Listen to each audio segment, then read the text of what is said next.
次黄档拿下年冠加时冠，程毅这条路到底走对了没？假设一下，假设你是程毅，这一年你手里同时攥着几样东西，一个央八次黄档的收视成绩，一个被官方数据认证的 5.2 亿人次，还有一部扑到全球190多个国家和地区的剧，换谁来都得觉得这一年稳了吧。可偏偏就在这个节骨眼上，有一个落差冒出来了，让一部分人开始议论纷纷。我跟你讲，我把这几条线捋到一起的时候，是真的在屏幕前坐了一会儿，因为这里头的逻辑比表面看上去要拧巴得多，也有意思得多。今天这期咱们就来把这个事儿掰开揉碎了聊。我先说清楚啊，我手里这些数据，我尽量都用了能查到的比较硬的来源，中国视听大数据的官方认证，各家媒体的报道，时间是2025年底到2026年上半年。但有些数字不同口径它对不上，我待会儿会专门给你说哪个是哪个。如果有出入，评论区指正，我抛砖引玉。事情是这样的，程毅主演的《长安24季》去年12月12号在央八次黄档首播，优酷同步上线。然后他就怎么说呢？他就起来了，起得还特别快。先说最硬的那个数字，根据中国视听大数据，也就是 CVB 2026年1月初的官方认证，这部剧首播触达 5.2 亿人次。注意啊，这是非重复观众的统计，不是同一个人看多次重复算的。集均收视率 13%， 拿下央八次黄档的成绩冠军。28集的精简体量能做到这个数，这是被官方盖过章的。这里我得停一下，专门说个事儿，不然容易被带偏。网上还流传一个数字，叫峰值破2%，18%，甚至有的地方写到3点几。这个数我得给你说明白，那个18%，它来源是酷云的实时收视，跟 CVB 是两套完全不同的统计系统。酷云是实时端的数据， CVB 是汇总几亿电视用户的官方大数据。这两个不能直接划等号，也不能混着说。所以咱们今天以 CVB 那个官方认证的13%和 5.2 亿人次为准，别的数字你听个热闹就行，别太当真。这部分我必须说清楚，因为拿数据说话，最忌讳的就是把两套尺子混在一起量。行，把尺子摆正了，咱们接着说。光看13%这个数，可能你还是没感觉。我得给你拆一个背景，不然你听不出来这个成绩到底有多难得。你知道什么叫次黄档吗？央八的黄金档是晚上那个最值钱的时段，全家人吃完饭往沙发上一坐的点，大盘人最多。而次黄档，它是黄金档之后21点30分往后的时段。说白了，就是大盘人数已经开始往下掉的时候。一般来说，能在黄金档拿高收视都算本事了，次黄档，大家心里默认是要打个折扣的。你在人最少的时候出场，本来就吃亏。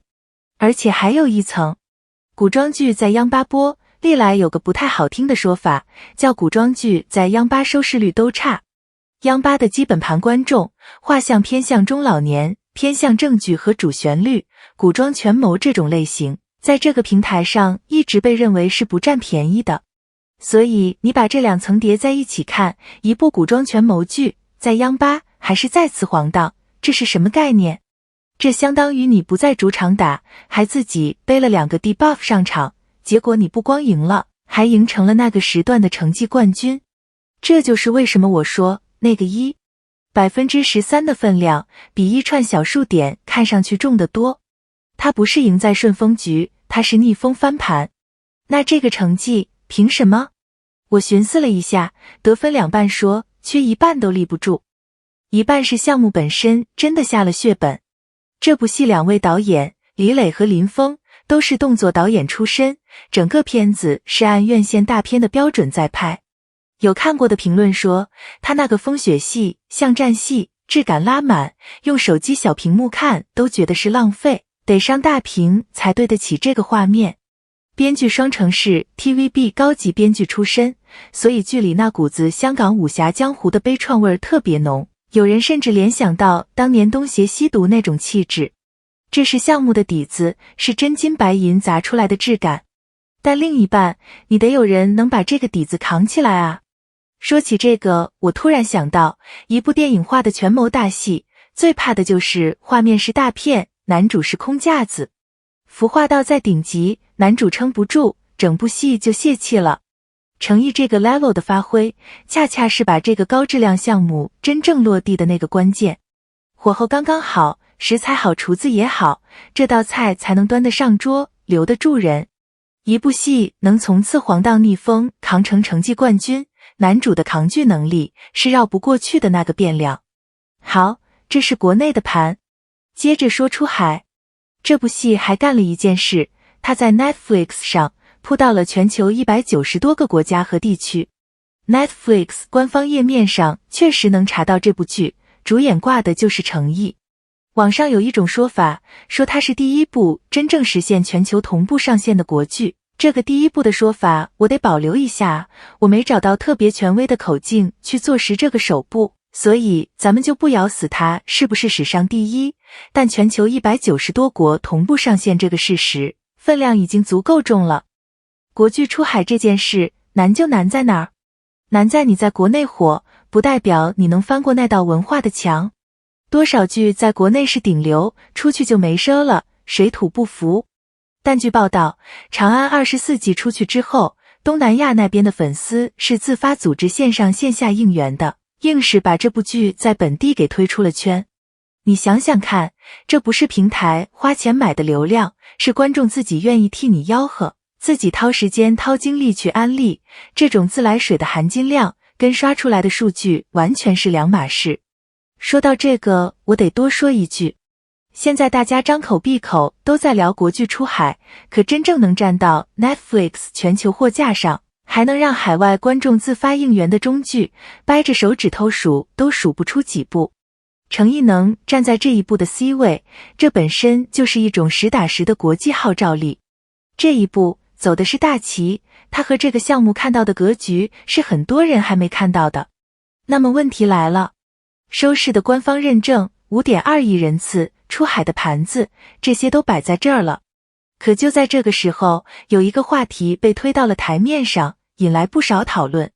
下面我先把另一种声音整理一下，这不是我的结论，你一定听我说完整再判断。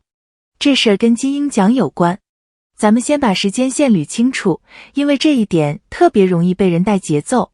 第33届中国电视金鹰奖2026年5月中旬开了首轮投票通道，程毅领衔的长安24季是进了参评，入了围的。然后到了2026年6月30号，也就是最近，第二阶段的投票才刚刚开启，要持续到7月初。换句话说，这个奖现在还在进行时，还没尘埃落定，奖杯8字还没一撇呢。那议论是从哪儿来的？是有媒体和网友注意到，在第二轮，也就是演员单项奖那个观众投票的名单里，没有看到程毅的名字。于是就有一种声音冒出来了，说实际这么高，怎么单项奖名单上没有？行，反方的声音，核心就这么多。现在我说我的判断，分3点。第一点，也是最关键的一点，这个奖现在根本就没出结果，谈落选为时过早。它是个还在投票中的奖，咱们今天聊的是过程，不是定论。把一个进行中的环节说成奖项遇冷，这逻辑本身就站不住。第二点，得说说金鹰奖到底怎么评的。它从来就不是一个谁收视高谁就拿的奖，它的最终结果是观众投票占一部分，视协会员投票占一部分，专家评审占一部分，3方加权算出来的综合排名。也就是说，网络热度高，收视好，并不能直接换算成单项奖的名次，这是规则设计本身决定的，不是冲着谁来的。而且你看看同一届里头一起竞争的都是些什么人？是胡歌、于和伟、张若昀、张译这种量级的演员，好几位还是双剧参战。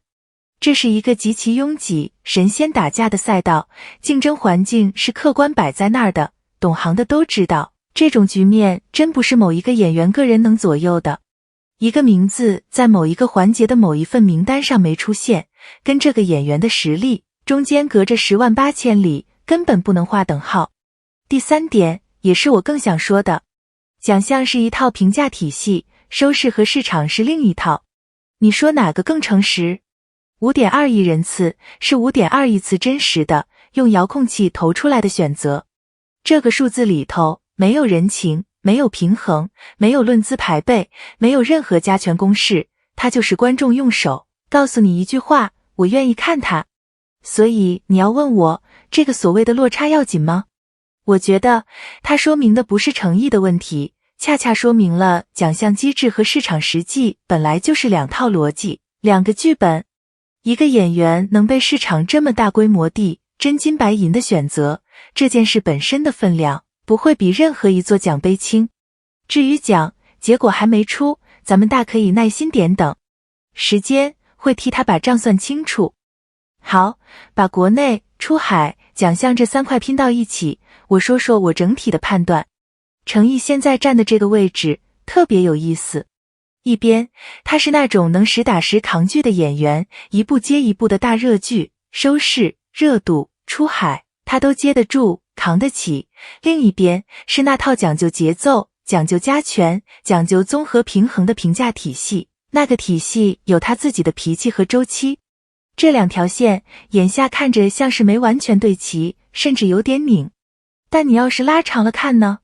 一个演员能持续的被市场大规模选择，能把一部古装剧从央8次黄档的逆风局扛成成绩冠军，能站上 Netflix 全球的货架，还让海外观众自发应援，这是什么？这是长期价值股的走法，是慢牛行情，不是赚一波快钱就拍屁股走人的那种打法。短期的1-2个名单、1-2个环节左右不了这种底层的东西。我跟你讲，我做这期之前，本来真就只是想聊聊那个收视数据，觉得数字挺漂亮。